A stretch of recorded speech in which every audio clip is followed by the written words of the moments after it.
हरे कृष्णा प्रभु जी, दंडवत प्रणाम। दंडवत माता। प्रपच्च सेवम इवार्थम यम माम प्रच्छत्त सताम कृष्णानुभवम शरवणे श्रद्धाधनो महामना संस्थम विज्ञानम संन्यासया कर्मते वर्गिकम च यत् वासुदेव भगवती आत्मभावम दृष्टम गता। हरि बोल। ओके। हरे कृष्ण प्रिय प्रपंचे सोमयां प्रचशक्तया कृष्णभावश्रवणे श्रद्धाग्नो महामनः संस्थाविज्ञानसम्मस्य कर्मते विकग्रहितय वासुदेवे भगवती आत्मभावे धृतव्रता। तो हमने कल देखा कि भगवान श्री कृष्ण के प्रति आकर्षण होना हमारे जीवन का लक्ष्य है, और जब किसी का आकर्षण भगवान के प्रति हो जाता है तो वो अपने निजी शरीर, पत्नी, संतान, महल, हाथी, घोड़ा, उठाओ, पशु, खजाने, मित्र, संबंधी, इन सब के प्रति जो उसकी ममता होती है, उस ममता का त्याग कर देता है ना, बहुत आसानी से। और हमने ये भी समझा था कि प्रभुपाद जी बता रहे हैं कि मुक्त होने का अर्थ ये नहीं है कि शरीर को छोड़ दो या काम धंधे को छोड़ दो। मुक्त होने का अर्थ है कि आप जो भी काम कर रहे हो उसको भगवान का समझ के करो, है ना। और देहात्म बुद्धि से स्वतंत्र होने को मुक्त होना कहते हैं। और देहात्म बुद्धि क्या है कि ये मेरा है, ये शरीर मेरा है, ये बच्चे मेरे हैं, और इसी को बोलते हैं इल्यूजन, है ना, जो कि टेम्पररी है पर हम उसको परमानेंट समझ रहे हैं। प्रत्येक वस्तु, यहाँ तक कि पत्नी, संतान और अन्य सारी वस्तुएं, ये सब भगवान ने मुझे एक जिम्मेदारी दी है ना। ऐसा अगर कोई समझता है तो फिर वो भगवान के प्रति आसक्त हो सकता है ना। लेकिन ये बोलने में थोड़ा अच्छा लग रहा है कि हाँ एक बल मिल रहा है कि चलो इसका मतलब काम धंधे में लगे रहना चाहिए। एक दिन जब 50 इयर्स हमारी उम्र हो जाती है उसके बाद हमें इस काम धंधे से भी बाय बाय बोलना पड़ता है। तो इस प्रकार से हम कह रहे हैं कि थोड़ा सा मुश्किल है, तो कैसे बढ़ेगा, कैसे इस मुश्किल काम को आसान करेंगे। तो कह रहे हैं कि आप किसी भक्त के शरणागत हो जाओ, भक्त के अनुगत्य में रह करके भक्ति करो, नाम जप करो, और एक धीरे धीरे करके आप डिटैच हो जाओ। रहोगे आप घर में ही, प्रभुपाद बता रहे, आपका शरीर भी रहेगा, जिंदे रहोगे, ऐसे नहीं मुक्त हो गए मतलब मर गए। मुक्त होके चले गए, आपका शरीर रहेगा, खाना पीना सब चीजें चलेगा, लेकिन आपकी चेतना, आपका माइंड पूरी तरह कृष्ण चेतना में होगा, पूरी तरह कृष्ण भावना भावित होगा। तो उस दिन आपको समझना है कि अब आप मुक्त हो गए, है ना। तो जीते जी मुक्त होते हैं। वहां तो तभी जा पाते हैं जब यहाँ पर मुक्त होते हैं। जब यहाँ पे मुक्त नहीं है तो वहां कैसे जाएंगे। वहां जाने की क्वालिफिकेशन है, every single material entanglement should be detach from you. छोटा से छोटा बंधन भी आपको काटना पड़ेगा। वो काट करके जब आप यहाँ जीते जी बंधन मुक्त होंगे तब भगवान श्री कृष्ण के धाम जाएंगे, है ना। तो जब तक अन्य अन्य चीजों में आकर्षण है तब तक भगवान के धाम जाने के लिए हम एलिजिबल नहीं। तो आज का श्लोक क्या है, इसलिए कह रहे हैं कि श्रीमद् भागवतम कथा सुननी चाहिए। सदा सेव्या श्रीमद् भागवती कथा, सदा सेव्या श्रीमद् भागवती कथा, यस्य श्रवण मात्रेण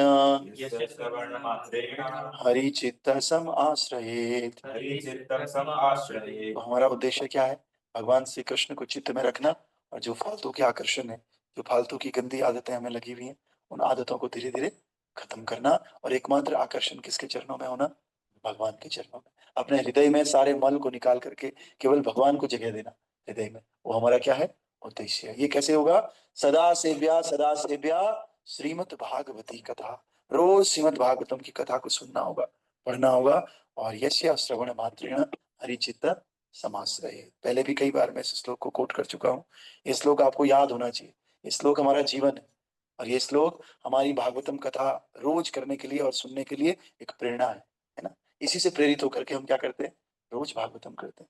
दूसरा श्लोक भी है जो हम रोज बोलते हैं, नित्यम भागवत सेवया नष्ट प्रायसो भद्रेषु। हम सबके ही जीवन में कोई ना कोई अभद्र है, दुनिया भर के अभद्र है, तो इन अभद्रों को नष्ट करना चाहते हैं तो एक ही चीज है, नित्यम भागवत। नित्य का मतलब नित्य होता है, ऐसे नहीं साल में 2-3 दिन छोड़ दिया, वो नित्य नहीं है। अगर एक दिन भी एब्सेंट हो आप भागवत कथा से, एक दिन भी, तो आप नित्यम भागवत सेवा नहीं कर रहे हो।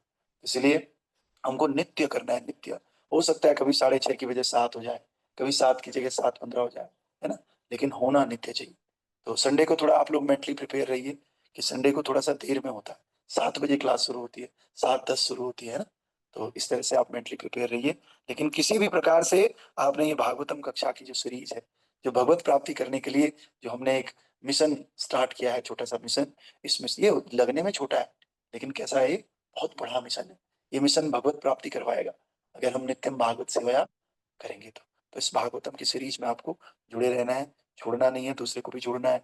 आपको लगता है कोई नहीं आया, उसको भी कॉल करके जोड़ना है। आज 22 लोग आए है ना, इसका मतलब 8-10 लोग अभी भी एब्सेंट है, तो उन लोगों को देखना है वो किसके दोस्त हैं, क्यों नहीं आए, एक तो कॉल कर लेनी है ना। तो इस प्रकार से आप उनको बुला सकते हैं, ठीक है। तो इस प्रकार से आगे कह रहे हैं, हे महर्षियों, जो आज का श्लोक है उस प्रकार से है। हे महर्षियों, कौन बोल रहा है महर्षियों? सूत गोस्वामी जी। किनको बोल रहे हैं? सौनक ऋषि और उनके साथ 88,000 अदर ऋषि आते हैं। कहाँ पर? नैमिषारण्य में। किसका उत्तर दे रहे हैं? सौनक ऋषि ने पूछा था। पूरा पिछला अध्याय सौनक ऋषि प्रश्न प्रश्न प्रश्न कर रहे थे, है ना। अब उसका उत्तर कौन दे रहे हैं?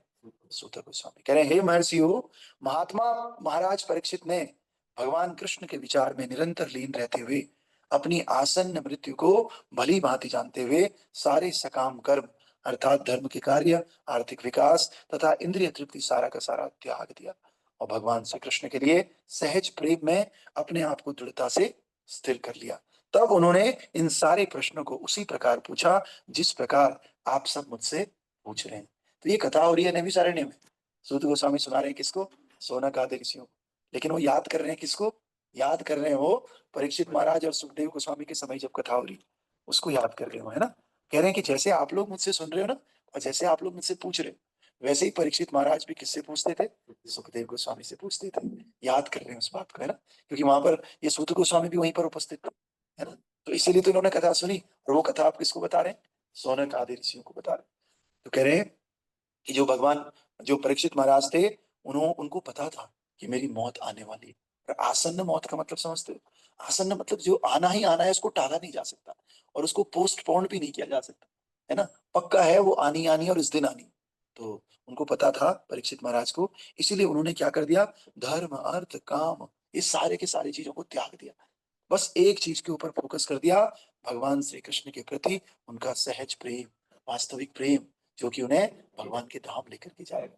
उस प्रेम के ऊपर फोकस कर दिया। हम लोग धर्म अर्थ काम मोक्ष सब के प्रति फोकस करते हैं, लेकिन जो पंचम पुरुषार्थ है भगवान श्री कृष्ण का प्रेम, उसके ऊपर नहीं फोकस करते हैं। तो परीक्षित महाराज ने यही किया, सारे पुरुषार्थों को छोड़ दिया, और जो पंचम पुरुषार्थ वास्तव में जो मुक्ति की सर्वश्रेष्ठ अवस्था प्रदान करता है, उस सहज प्रेम के ऊपर अपने आप को फोकस कर दिया, है ना। फिर क्या हुआ? तब उन्होंने ये सारे प्रश्नों को पूछा सुखदेव गोस्वामी से, जिस प्रकार आप मुझसे पूछ रहे। तो जो भी व्यक्ति वास्तव में भगवत प्राप्ति चाहता है, भगवान का प्रेम प्राप्त करना चाहता है, उस व्यक्ति को कुछ नहीं करना है।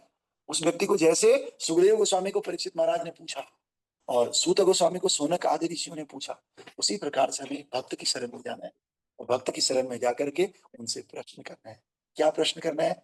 प्रभु जी, आई वॉन्ट टू गो भगवत धाम, मैं भगवत धाम जाना चाहता हूँ, मैं कृष्ण को प्राप्त करना चाहता हूँ, कृष्ण का प्रेम प्राप्त करना चाहता हूँ। इसलिए आप क्या करो, मुझे बताओ, मेरे जीवन में ये कठिनाइयां आ रही हैं, आप मुझे बताओ मैं क्या करूं, मैं कैसे भक्ति करूं कि मुझे भगवान का प्रेम प्राप्त हो जाए, मैं कैसे अपने माइंड को इस संसार के अदर जो इंटेंगलमेंट्स हैं, जो बंधन के कारण हैं, उनसे कैसे अपने मन को हटाऊं, कैसे अपनी गंदी आदतों को छोड़ दूं, जो जन्म जन्मांतर से मेरे माइंड में बसी हुई, उन आदतों से कैसे मैं छुटकारा प्राप्त करूं, क्योंकि इन आदतों से छुटकारा नहीं मिलेगा तो भगवान का हाँ प्रेम जी। नहीं मिलेगा, है ना। हाँ तो इस प्रकार से हाँ जी, ये हमारे हाँ, बोलिए होस्ट बोलिए बोलिए। एक कपिल हाँ प्रभु आप सारे बंद कर दीजिए, माइक ऑन है। हाँ ठीक है। तो तात्पर्य बाय अर्चनीय वंदनीय प्रातः स्मरणीय जगत गुरु श्री प्रभुपाद द्वारा श्री प्रभुपाद की जय। देखो सीधे सीधे हम कथा भी कह सकते थे, या सुत गोस्वामी सीधे सीधे बोल सकते थे क्या वैसे हुआ उसके बाद वैसे हुआ, लेकिन वो शिक्षा देने के लिए कह रहे हैं कि बिना प्रश्न पूछे, बिना भगवत चर्चा के, बिना कथा सुने आपका उद्धार नहीं हो सकता। भक्तों की संगति आपको चाहिए ही चाहिए, भले वो एक ही भक्त क्यों ना हो। जैसे परीक्षित महाराज के जीवन में कौन थे? सुखदेव गोस्वामी, एक ही भक्त हैं, उनसे कथा सुना, उनसे संग लिया, और उन्हीं भक्त की कृपा से उनकी क्या होगी? मुक्ति होगी। तो हमें या तो शुद्ध भक्त चाहिए होता है मुक्ति करवाने के लिए, या शुद्ध भक्त के अनुगत्य में उनका कोई सेवक जो उनकी शिक्षाओं का पालन करता है, वो चाहिए होगा। एक भक्त काफी। अगर एक भक्त का संग आपने कर लिया, है ना, और रेगुलर वे में कर लिया, कंसिस्टेंसी के साथ, क्योंकि consistency and regularity is the key of success. ये तो मटेरियल वर्ल्ड में भी आप देखोगे तो केवल भक्ति में ही नहीं, अगर आप रोज रेगुलरिटी के साथ, कंसिस्टेंसी के साथ किसी काम को करते हैं तो सक्सेस इज 100% आपको सफलता मिलती है। उसी प्रकार से ये आध्यात्मिक क्षेत्र में, इस आध्यात्मिक क्षेत्र में भी आपको हर काम रोज करना होता है ना, कंसिस्टेंसी के साथ। तो आपको भगवत प्रेम प्राप्त होता है बदले में। क्या प्रेम होता है? भगवत प्रेम प्राप्त होता है। रोज नहीं करते हो, कभी कभी करते हो, ये प्रेम की थोड़ी बहुत बूंदें कभी कभी, है ना। ज्यादातर हमें संसार का प्रेम मिलता है, तो फिर हमें क्या लगता है, संसार वाले ही ठीक है ना। तो हम इस प्रेम को भूल जाते हैं, क्योंकि हम मनुष्य हैं और कलयुग के जीव हैं। मंदा सुमंद मतयो मंद भाग्या ही उपात्रिता। हमारा भाग्य कैसा है? मंद। हमारी बुद्धि कैसी है? मंद। हमारा यादाश्त कैसा है? हाँ, हमें याद ही नहीं रहता भगवान का उतना प्रेम मुझे मिला था, भूल जाते हैं। और अच्छी चीजों को जल्दी भूल जाते हैं, बुरी चीजों को सालों साल याद रखते हैं। तो इसीलिए हम अगर रेगुलर नहीं करते हैं तो हम भगवत तत्व का जो विज्ञान है, जो रस हमें मिलता है, जो टेस्ट मिला था, उस टेस्ट को हम भूल जाते हैं और इस संसार में भटकते रहते हैं, है ना। जगत में लटक रहा है सुन ले प्राणी रे अज्ञानी, 2 दिन की जिंदगानी व्यथा क्यों भटक रहा है। झूठी काया ठगनी माया चक्कर में क्यों आया, व्यथा क्यों भटक रहा है, जगत में लटक रहा है। तो यादाश्त कम होने के कारण हम इस संसार में भटक रहे हैं ना। और मृत्यु को हम भूल जाते हैं। हम भूल जाते हैं हमने मरना भी एक दिन।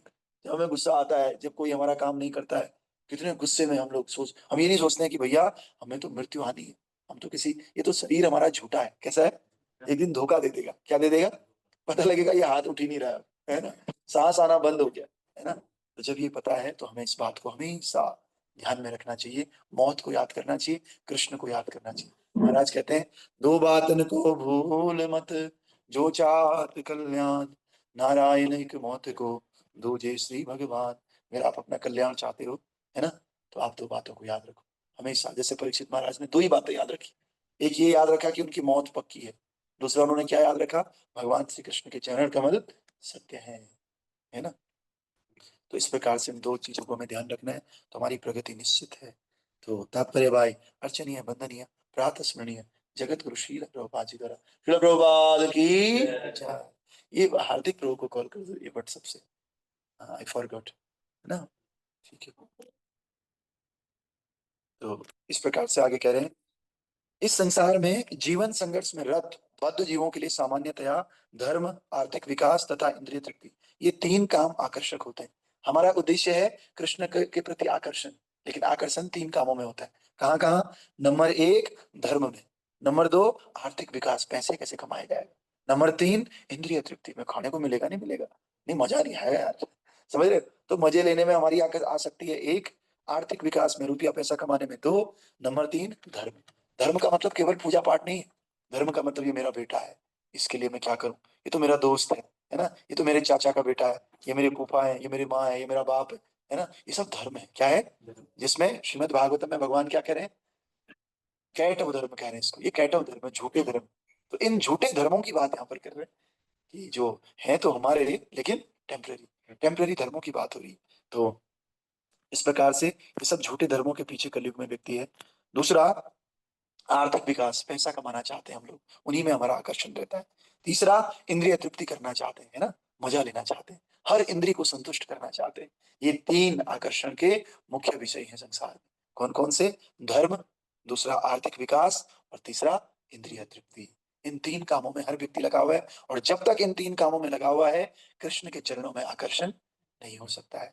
कृष्ण के चरणों में अगर आकर्षण चाहिए तो इन तीनों आकर्षण से हमें उठना होगा, ऊपर उठना होगा। इसलिए कह रहे हैं कि वेदों में बताए गए ऐसे नियमित कार्यकलाप जीवन की कर्म कांडीय धारणा कहलाते हैं। और सामान्य रूप से गृहस्थों से कहा जाता है कि इस जीवन में तथा अगले जीवन में भौतिक संपन्नता भोगने के लिए इन नियमों का पालन करें। अधिकांश लोग ऐसे कार्यकलापों के प्रति आकर्षित होते हैं। अब कोई आपको पूजा करते हुए दिखेगा, लेकिन किसके लिए? आर्थिक विकास के लिए। कोई आपको पूजा करते हुए दिखेगा, लेकिन किसके लिए? मेरे बेटे की जॉब लग जाए, मेरे चाचा का ऑपरेशन ठीक हो जाए, समझ रहे हो, या मुझे अच्छी वाइफ मिल जाए। तो ये सब क्या है?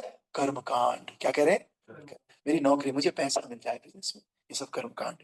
और सकर्म कांड सकले भांड कर्म कांड रे सकले। कृष्ण प्रेम की प्राप्ति में कर्म कांड बाधा है। क्या है? बाधा है कृष्ण प्रेम की प्राप्ति में। इसलिए हम अगर कृष्ण प्रेम प्राप्त करना चाहते हैं तो कर्म कांड से बचना चाहिए। इससे कर्म कांड से बचना चाहिए। फिर आगे कह रहे हैं, और जो भगवत भक्ति के नियम है उन नियमों का पालन करना चाहिए। क्या? भगवत भक्ति के नियमों का पालन, कर्मकांड का नहीं। कर्मकांड हमें धर्म, अर्थ और इंद्रिय तृप्ति दे सकता है, लेकिन मुक्ति अगर कोई दे सकता है तो वो कौन है? मुक्ति कौन दे सकता है? भक्ति दे सकते हैं। इसलिए भक्ति के नियमों का पालन करना चाहिए। और महाराज परीक्षित आगे कह रहे हैं, अधिकांश लोग ऐसे ही कार्यकलापों के प्रति आकृष्ट होते हैं। अगर कहीं पूजा पाठ, कर्मकांड, सत्यनारायण कथा, शाम को पाठ हो रहा है गांव में देवी के पास, सब लोग आ जाएंगे, मिलजुल के खूब काम करेंगे, खाना भी पकाएंगे, है ना, और पंडित जी को दक्षिणा भी देंगे जी, बड़े प्यार से, और बोलेंगे आइए आज हरे कृष्ण महामंत्र का जप करना है, आज निर्जला एकादशी है, आज हरे कृष्ण कृष्ण कृष्ण हरे हरे, हरे राम राम राम। कोई नहीं आएगा। बोलेंगे लोग, ना ना हमने तो कर लिया, पाठ कर लिया हमने तो, हमारे घर में पाठ था ना, इसलिए आज मैं लेट हो गया, छुट्टी भी ले लेंगे उसके लिए, है ना। लेकिन एकादशी, भगवत भक्ति के नियम जहां पर पालन करने की बात आती है वहां पर नहीं करेंगे। सब लोग आकर्षित होते हैं कर्म कांड से। किससे? हाँ, आज ये कथा है, आज वो है, आज ये है ना, आज हमने इसके लिए ये अनुष्ठान रखा हुआ है ना। लेकिन भक्ति की बारी आती है तो लोग दूर दूर हो जाते हैं। सबसे अच्छा उदाहरण, सबसे बड़ा प्रमाण, भगवत गीता भागवतम की क्लास ये नित्य रूप से हो रही है। हमारी क्लास में 20 लोग हैं, बताओ कितने लोग हैं? 20 लोग हैं। और अभी कुछ भंडारा वो हो रहा होता तो अरे 100, 150, 200, 300, 500 सब लोग आ जाते हैं। क्योंकि क्या है? कर्मकांड। और कर्मकांड की तरफ सब लोग आकर्षित होते हैं, भक्ति की तरफ कम लोग आकर्षित होते हैं। लेकिन जो भक्ति की तरफ आकर्षित होते हैं वो क्या है? सौभाग्यशाली है ना। तो हम सब लोगों को प्रयास करना है कि भक्ति की तरफ आकर्षित हो, और अगर हम हो रहे हैं तो दूसरे को भी आकर्षित करने का प्रयास करें, है ना। दूसरे को जब हम देते हैं ना कुछ आकर्षण की वस्तु, तो वो आकर्षित होता है। कई बार भौतिक लोग ऐसे तो करते हैं, अरे चलना है यार, करते हैं, बहुत मजा आता है। तो जब भौतिक लोग ऐसा कर सकते हैं नरक में ले जाने के लिए, तो हम भगवान की प्राप्ति के लिए दूसरों को प्रलोभन क्यों नहीं दे सकते? तो इसलिए हम लोगों को प्रयास करना चाहिए, लोगों को प्रलोभन देना चाहिए भक्ति में कि आओ भगवत प्राप्ति करो, भगवत प्रेम करो, है ना, और ये जीवन तुम्हारा सफल हो जाएगा। भक्ति में बड़ा आनंद है, ऐसा प्रचार हमें लोगों को करना चाहिए। जब हम ऐसा प्रचार करते हैं तो लोग जुड़ते हैं। 10 लोगों को बोलोगे तो 3-4 अवश्य रूप से भक्ति करते हैं, है ना। आपको बोला, आपने किया नहीं किया? आपने किया, आपको भी बोला था, नहीं किया। मैं अगर बोलता कि नहीं इनको नहीं बोलना, मैं बस अपनी भक्ति कर लूं, आज यहाँ बैठे होते आप, नहीं बैठे। आपको भी किसी ने बोला, बोला था किसी ने, ये खुद ही चले गए, कह रही मैं तो खुद ही आई थी मैं तो किसी ने प्रेरणा दिया, और उस प्रेरणा के फलस्वरूप हम लोग भक्ति कर रहे हैं। इसीलिए हमें दूसरों के लिए प्रेरणा बनना चाहिए, तब जाकर के जीवन सफल होगा, है ना। तो आइए आगे कह रहे हैं, महाराज परीक्षित को यहाँ तक कि आधुनिक ईश्वर विहीन सभ्यता के कार्यकलापों में भी लोग धार्मिक भावना के बिना ही आर्थिक विकास तथा इंद्रिय तृप्ति के विषय में ही अधिक चिंतित रहते हैं। महाराज परीक्षित को चक्रवर्ती सम्राट होने के नाते वैदिक कर्मकांड अनुभाग के ऐसे विधि विधानों का पालन करना अनिवार्य था। लेकिन शिला सुखदेव गोस्वामी की संगति मात्र से वो ये भली बात जान सके कि कर परम भगवान श्री कृष्ण वासुदेव ही सर्व सेवा है, जिनके प्रति उन्हें अपने जन्म से ही सहज प्रेम था, पहले से ही प्रेम था कृष्ण के प्रति। लेकिन सुखदेव गोस्वामी ने उस प्रेम को और पुष्ट किया, क्या बोल करके कि भैया सर्वे सर्वा तो ये ठाकुर जी ही, कृष्ण ही सर्वे सर्वा है ना। फिर कह रहे हैं, इस प्रकार उन्होंने समस्त वैदिक कर्म कांडीय कार्यों को त्याग दिया और केवल भगवान पर अपने मन को स्थिर कर लिया। ये सिद्ध अवस्था ज्ञानियों को कई जन्मों के बाद प्राप्त हो पाती है। सबसे बड़ी सिद्ध अवस्था है क्या? कि आप सारे कर्म कांडों को छोड़ करके केवल भगवान पे अपने ध्यान को एकत्रित करें। ये शुद्ध अवस्था है। क्या है? शुद्ध और सिद्ध अवस्था भी है, सबसे बड़ी सिद्ध अवस्था है ना। और मुक्ति प्राप्त करने के लिए प्रयत्नशील ये ज्ञानी सकाम कर्मियों से 1000 गुना ज्यादा अच्छे होते हैं। और ऐसे लाखों ज्ञानियों में से कोई एक वास्तव में मुक्त हो पाता है। ऐसे लाखों मुक्त व्यक्तियों में से कोई बिरला ही ऐसा होता है जो भगवान के चरण कमलों में अपने मन को स्थिर कर पाता है, जैसा कि भगवान ने स्वयं भगवत गीता 7.29 में घोषित किया है। महाराज परीक्षित को विशेष रूप से महामना शब्द से विभूषित किया गया है, जो उन्हें श्रीमद भगवत गीता में वर्णित महात्माओं के समान पद पर स्थापित करता है। बाद के युगों में भी इस तरह के अनेक महात्मा हुए हैं जो जीवन की समस्त कर्मकांडीय धारणाओं का त्याग करके भगवान पर पूर्ण रूप से आश्रित रहे। भगवान चैतन्य जो साक्षात भगवान श्री कृष्ण है, उन्होंने शिक्षास्त्र क्रम में शिक्षा दी है। अब देखो ये क्या करें, जो सकाम कर्मी है ना, उनसे ज्ञानी लाख गुना अच्छे हैं। पर ऐसे ज्ञानी अगर बहुत सारे इकट्ठे करोगे ना, तो कई जन्मों बाद ही ज्ञानी भक्ति में आते हैं, वासुदेव को अपना मानते हैं। और ऐसे वासुदेव को मानने वालों में से कोई बिरला ही ठाकुर जी की प्राप्ति कर पाता है, कोई बिरला ही उनपे अपने मन को पूरी तरह फोकस कर पाता है, समर्पित कर पाता है ना। तो चैतन्य महाप्रभु क्या कह रहे हैं? चैतन्य महाप्रभु कह रहे हैं, आसिलस्य वपादरताम पिनष्टुमाम अदर्शनान मर्मताम करोतु आ यथा तथा विद्यातुलम पटु मत प्राणनाथस्तु सैव पर। अनेक भक्तों, स्त्रियों के प्रेमी भगवान श्री कृष्ण चाहे मुझ शरणागत को आलिंगन करें या अपने पांवों के नीचे रौंद दें या मेरे साथ दीर्घ काल तक प्रकट न होकर मेरे हृदय को भग्न कर दें, तो भी वे मेरे हृदय के प्राणनाथ है। कृष्ण मेरे साथ कुछ भी क्यों ना करने, दर्शन दें या दर्शन ना दें, मुझे गले लगाए या गले, फिर भी मेरे प्राणनाथ तो केवल कृष्ण ही कृष्ण है। क्योंकि वो लंपट चाहे कुछ भी क्यों ना करे, वो तो सब कुछ करने में और मैं उनका भक्त हूँ। और भक्त की यही पहचान है कि स्वामी कुछ भी करे, वो स्वामी के लिए शरणागत है। वैसे भगवान ऐसा वैसा कुछ करते नहीं, परीक्षा लेने के लिए करते हैं, लेकिन भक्त का भाव है, अगर वो करें भी तो मैं उसमें, अगर भगवान ने फूल दिए तो भी अच्छा, भगवान ने कांटे दिए तो भी अच्छे। कांटे भगवान नहीं दिए ना, खुश होके भक्त उन कांटों को स्वीकार करता है। कांटे मतलब दुख, अगर भगवान जीवन में दुख देते हैं तो मैं उन दुखों को लेने के लिए तैयार हूँ, क्योंकि वो दुख किसने दिए? भगवान ने दिए ना, है ना। तो क्या बोलते हैं, you want to love me, you love my dog also, है ना। तो भगवान से प्रेम है, भगवान के द्वारा दिए गए दुखों से भी प्रेम होना चाहिए, है ना।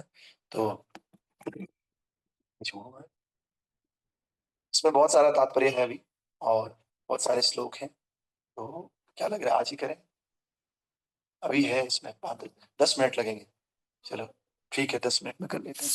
आगे कह रहे हैं, रूप गोस्वामी ने इसको इस प्रकार कहा है, विरचयमयि दंड दीन बंधो दयामि वा गतिरिह न भवत कचित् धन्या ममास्ति निपततु शतकोटि निर्भरं वा नवाम्भ तदपि किल पयोदस्तु यते चातकेन।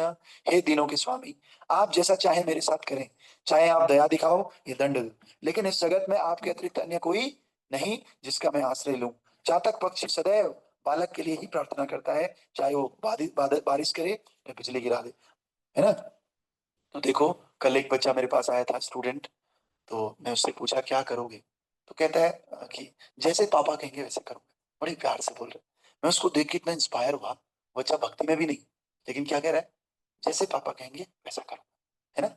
हाँ, देखते हैं, पापा कहेंगे तो करूंगा वरना नहीं करूंगा, बड़े प्यार से, है ना। तो ऐसे ही भक्त होता है। भक्त क्या सोचता है, जैसा भगवान करेंगे वैसा ही ठीक है ना।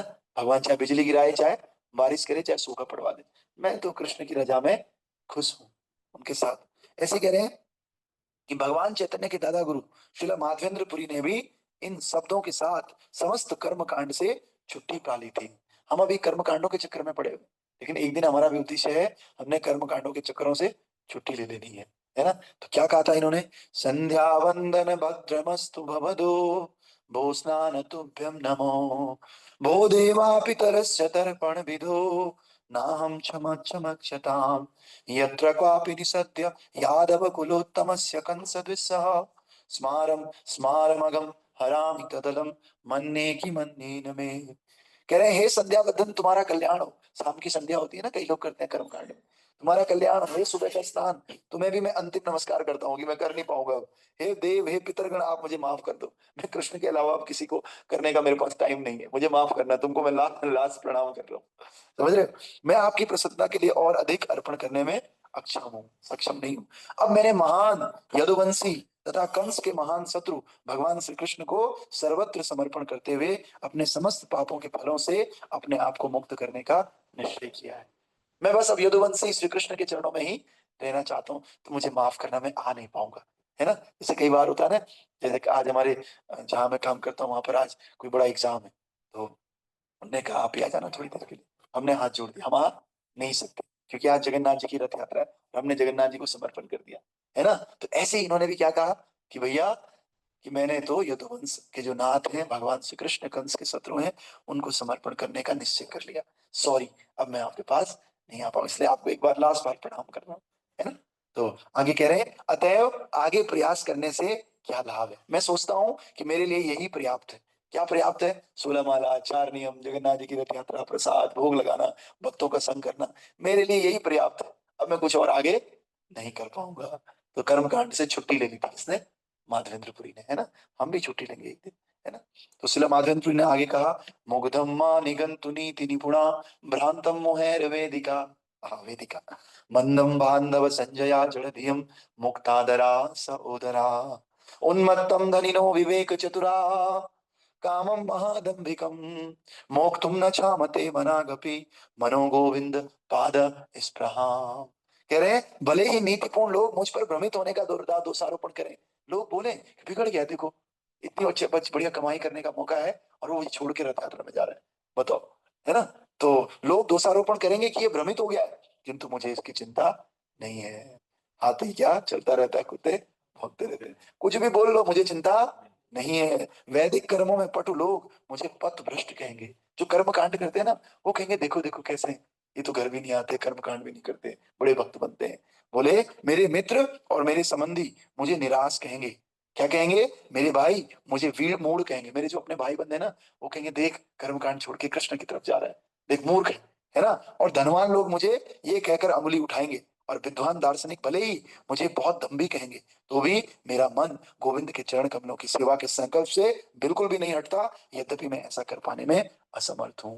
कह रहे कोई कुछ भी बोलता है मुझे फर्क नहीं पड़ता। लोग बोलते हैं देखो ना अभिमानी हो गया, देखो कितना अहंकारी है, खाली कृष्ण कृष्ण करता है, इधर नहीं आता है हमारे साथ। भाई बंद बोलते हैं देखो परिवार में इतना बड़ा काम है, अब वो कृष्ण कृष्ण कर रहा है, हमारे साथ कर्म कांड में नहीं आ रहा है ना, बोलते हैं ना, हरि बोल। हाँ, तो कह रहे मुझे फर्क नहीं पड़ता है मैं फिर भी जो मैंने संकल्प लिया है कि मेरा मन गोविंद के चरण कमलों में लगेगा, उस संकल्प में मैं क्या हूँ, दृढ़ प्रतिज्ञा हूँ, मुझे इन लोगों से कोई फर्क नहीं पड़ता है ना।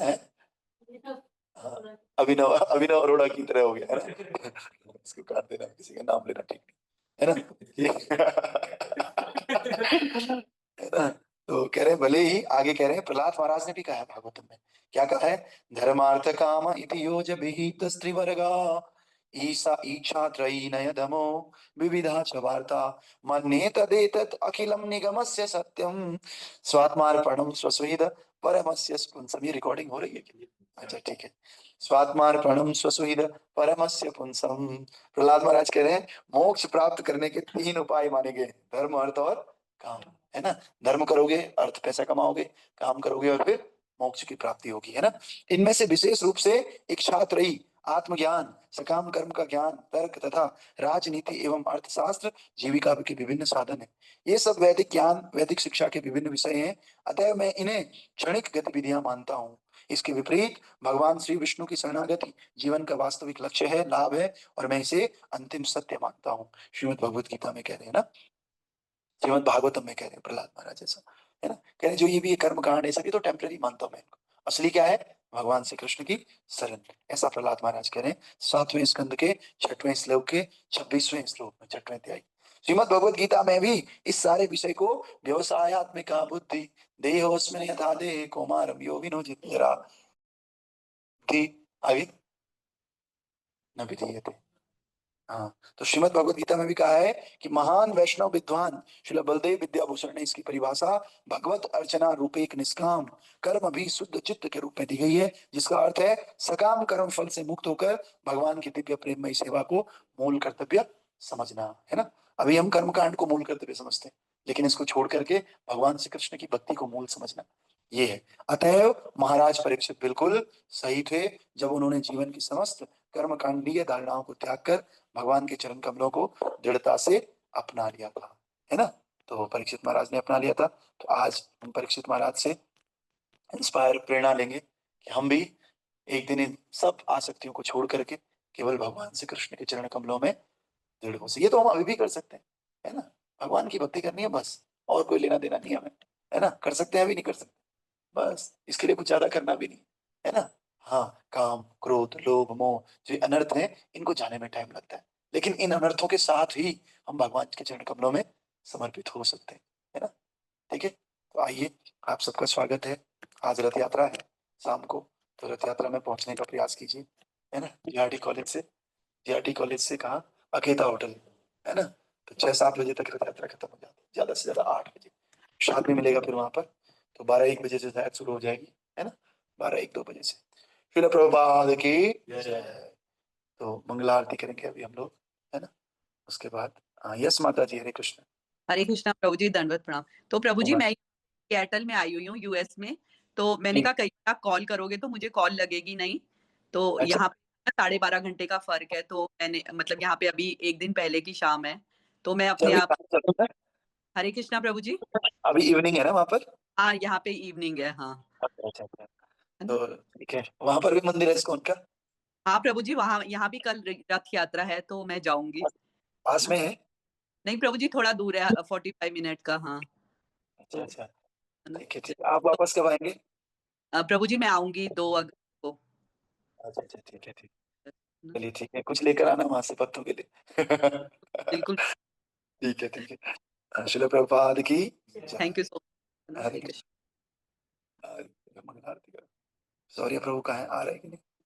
नहीं, नहीं है, मीटिंग में पूछेंगे। सौर्य प्रभु हरि बोल। सौर्य प्रभु मेरे ख्याल से सो गए।